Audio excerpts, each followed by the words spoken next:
Salam Bapak Ibu Saudara umat Tuhan dimanapun berada. Kembali lagi bersama saya mau menyaksikan kebaikan Tuhan dan pesan-pesan Tuhan yang ingin saya sampaikan. Nah ini saya sampaikan bahwa nubuatan Tuhan tentang akhir zaman di tahun 2005 dan ada beberapa kali Tuhan memperingatkan saya kembali untuk menyampaikan kepada umat Tuhan untuk mempersiapkan umat Tuhan bagi kedatangan Tuhan. Nah, di tanggal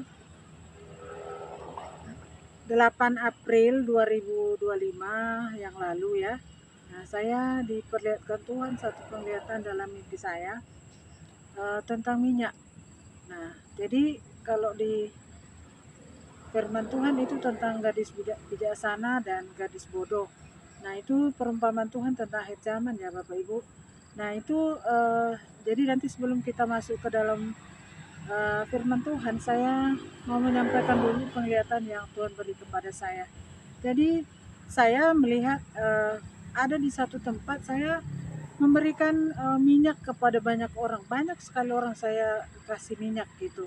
Lalu akhirnya minyak saya itu tinggal seperempat botol. Lalu orang datang lagi tanya sama saya, "Oh Maria, mintalah lagi minyaknya." Terus saya menjawab orang-orang dalam penglihatan itu, saya bilang begini, kan saya sudah membagi juga banyak. Jadi yang ini saya nggak bisa memberi kepada kamu karena untuk saya juga tidak cukup. Nah, jadi akhirnya saya tidak memberi lagi minyak itu karena persediaan saya tinggal seperempat. Saya nggak mau kehilangan minyak itu ya.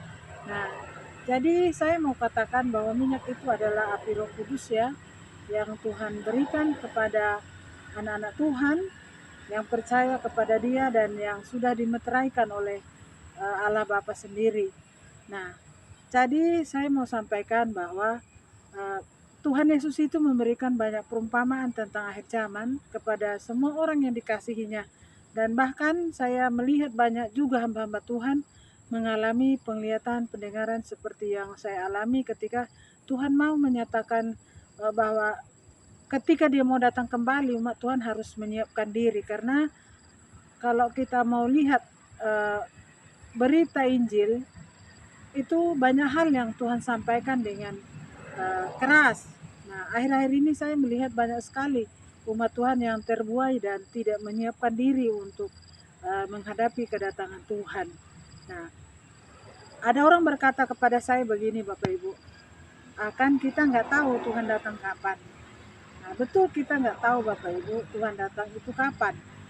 Tetapi bukan berarti bahwa kita karena kita hidup, kita kasih karunia, terus kita hidup tidak tertib, itu tidak bisa.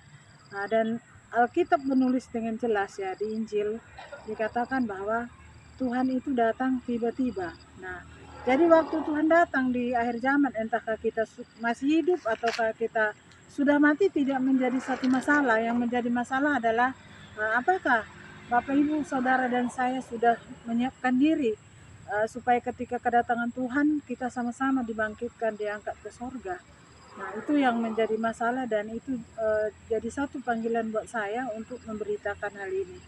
Nah, Bapak Ibu, coba mari kita dengarkan dulu firman Tuhan tentang gadis bijaksana dan gadis bodoh. Matius 25 ayat 8 sampai 13.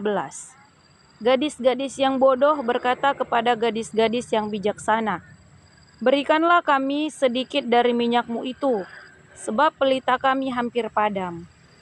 Tetapi jawab gadis-gadis yang bijaksana itu, "Tidak, nanti tidak cukup untuk kami dan untuk kamu. Lebih baik kamu pergi kepada penjual minyak dan beli di situ." Akan tetapi, waktu mereka sedang pergi untuk membelinya, datanglah mempelai itu, dan mereka telah siap sedia masuk bersama-sama dengan dia ke ruang perjamuan kawin. Lalu pintu ditutup. Kemudian datang juga gadis-gadis yang lain itu dan berkata, "Tuan, Tuan, bukakanlah kami pintu." Tetapi ia menjawab, "Aku berkata kepadamu, sesungguhnya aku tidak mengenal kamu. Karena itu berjaga-jagalah, sebab kamu tidak tahu akan hari maupun saatnya. Amin. Amin. Jadi kita sebagai umat Tuhan yang dipilih Tuhan itu kita memang harus hidup dalam Injil kebenaran itu.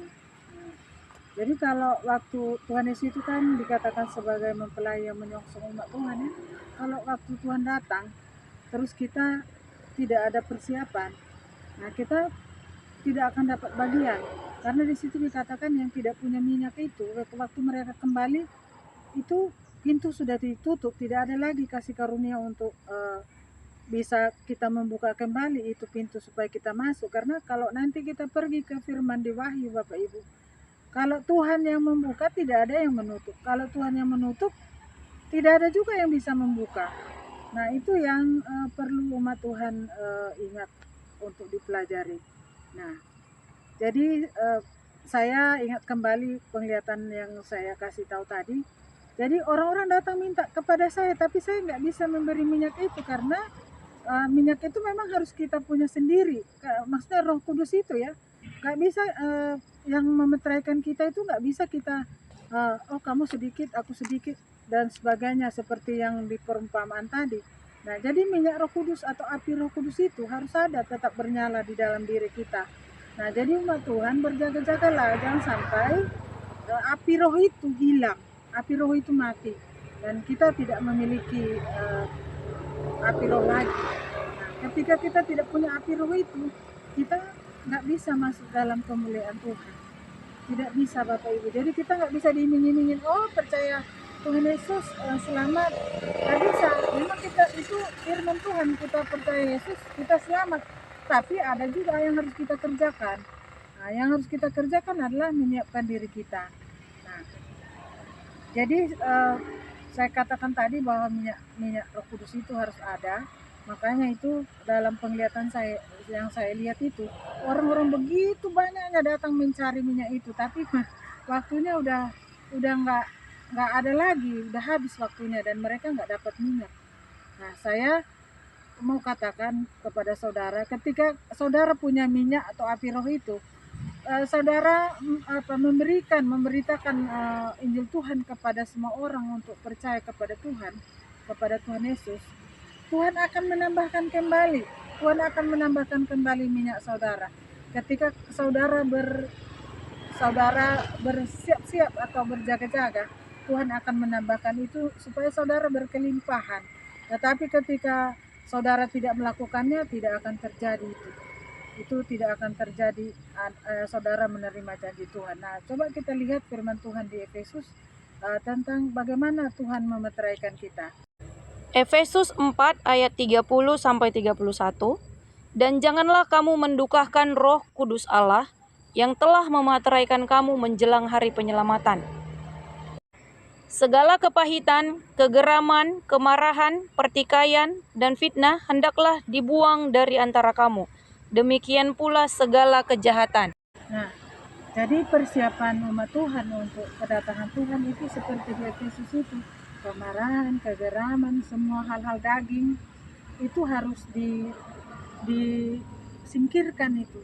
Harus kita mengubah hidup baru karena kita udah dimeteraikan Tuhan. Nah, terus kita nanti lihat lagi firman Tuhan satu lagi tentang bagaimana ke surga. Matius 7 ayat 13-14. Masuklah melalui pintu yang sesak itu, karena lebarlah pintu itu dan luaslah jalan yang menuju kepada kebinasaan, dan banyak orang yang masuk melaluinya. Karena sesaklah pintu itu dan sempitlah jalan yang menuju kepada kehidupan, dan sedikit orang yang mendapatinya. Amin. Amin. Nah, jadi Bapak Ibu, nggak bisa kita cari jalan pintas atau menggampang-gampangkan segala sesuatu supaya kita bisa pergi ke surga. Nggak bisa. Kita harus melalui jalan yang sudah Tuhan tentukan bagi kita.